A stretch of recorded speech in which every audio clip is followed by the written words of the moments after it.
Hello guys, welcome to my YouTube channel Akkis vlog. അപ്പോൾ നമുക്ക് tasty ആയിട്ടുള്ളൊരു കടലക്കറി വെച്ചാലോ?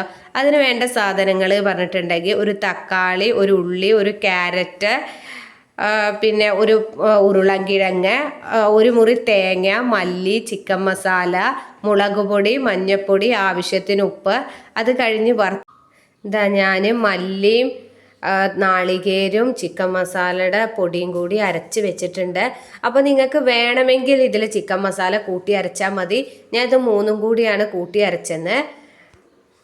അപ്പോൾ ഞങ്ങൾ ഉണ്ടാക്കാൻ പോവുകയാണ്. ആദ്യം ലേശം വെളിച്ചെണ്ണ ഒഴിച്ചു.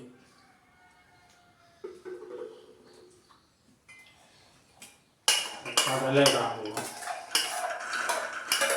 നാഴി കടലയാണ് എടുത്തത്.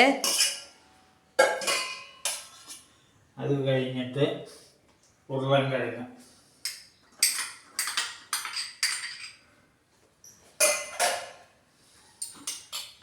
അത് കഴിഞ്ഞിട്ട് ക്യാരറ്റ്,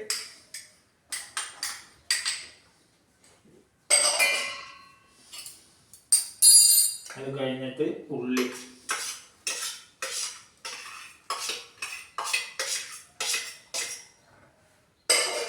അത് കഴിഞ്ഞിട്ട് തക്കാളി,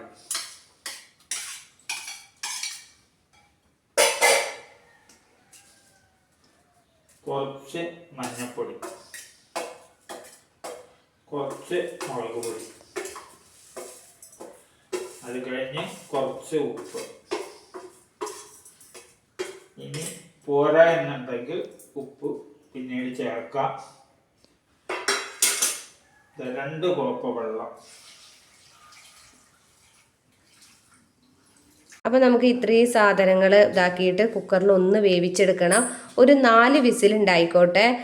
കടലയുകൊണ്ട് കുറച്ച് വേവാൻ ടൈം പിടിക്കും. ഹലോ ഗായ്സ്, അപ്പോൾ ഇതാ കടല വെന്തുകൊണ്ടിരിക്കുകയാണ്. അപ്പോൾ ഇത് വേവാൻ വേണ്ടിയിട്ട് 4-5 വിസിലെടുത്തു. അപ്പോൾ ഞങ്ങൾ കഴിഞ്ഞ മാസം വാങ്ങിയ കടലയ്ക്ക് ഒരു 8 വിസിലൊക്കെ ഉണ്ടായിരുന്നു വേവാൻ വേണ്ടിയിട്ടേ. അപ്പോൾ കടല അനുസരിച്ചിട്ട് അത് വേവാൻ വേണ്ടിയിട്ടുള്ള സമയം എടുക്കും.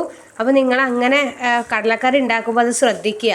അപ്പോൾ ഒരു 4-5 വിസിലടിച്ചിട്ട് വെന്തിട്ടില്ലാണ്ടെങ്കിൽ വീണ്ടും വേവിക്കുക. അത് പലതരം കടല ആയതുകൊണ്ടാണ്. ഇതാ അപ്പോൾ നല്ലോണം തിളച്ചു.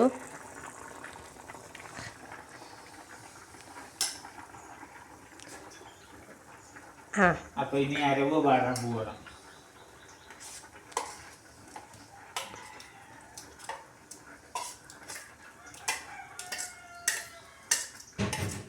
അരവൊക്കെ പാരുമ്പോൾ നമ്മൾ സ്വാഭാവികമായിട്ട് കുറച്ച് വെള്ളമൊക്കെ അതിലൊഴിച്ചു കൊടുക്കുക.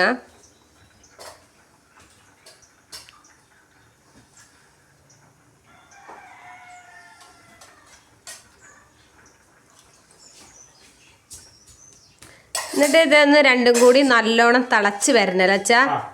നല്ലോണം ഇളക്കി കൊടുക്കുക.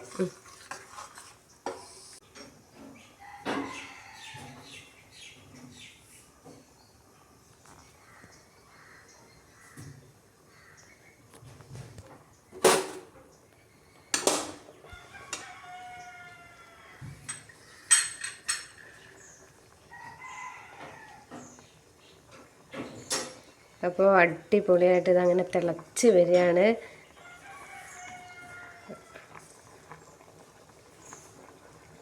അപ്പോൾ എല്ലാ മസാലകളൊക്കെ പിടിച്ച് എല്ലാം തിളച്ചു.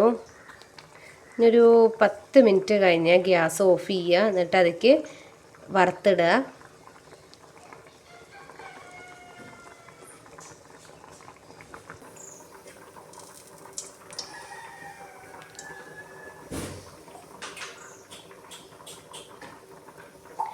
ഇപ്പം അച്ഛാ, ഈ ക്യാരറ്റ് ഒന്നും ഇല്ലെങ്കിലും കുഴപ്പമില്ല അല്ലേ? അത് ഉണ്ടായ സ്വാദുണ്ടാവും. സാധനങ്ങൾ ചേർത്താൽ അതിനുള്ള ഗുണം ഉണ്ടാവും. ഈ കടലി ഉരുളൻകിഴങ്ങും മാത്രം വെക്കാട്ടോ. വേണമെങ്കിൽ തക്കാളിയും ക്യാരറ്റൊക്കെ ഉപയോഗിക്കാറുള്ളൂ.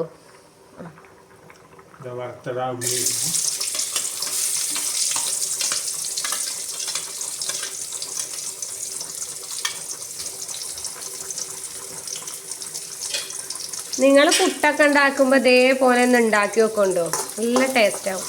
ഇതിൽ അറിയാതൊരു ഉരുളൻകിഴങ്ങ് പെട്ടിട്ടുണ്ട്. അപ്പം നല്ലോണം ഒന്ന് വാടണം.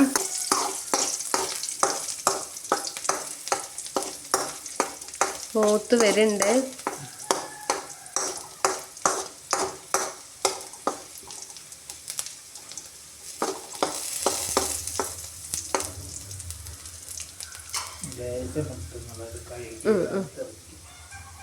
അപ്പൊ കരിയേപ്പിൻ്റെ ഇല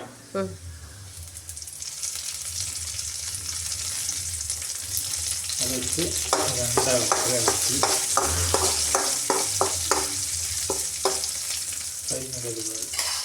കറിക്ക് വറവിട്ടിട്ട് നല്ലോണം ഒന്ന് ഇളക്കുക. അപ്പോൾ നിങ്ങൾക്ക് ഈ കടലക്കറി ഉണ്ടാക്കുന്ന വ്ളോഗ് ഇഷ്ടമായിട്ടുണ്ടെങ്കിൽ ഷെയർ ചെയ്യുക, സപ്പോർട്ട് ചെയ്യുക. അതുപോലെ തന്നെ ആദ്യമായിട്ടാണ് എൻ്റെ ചാനൽ കാണുന്നവരാണെങ്കിൽ സബ്സ്ക്രൈബ് ചെയ്യുക.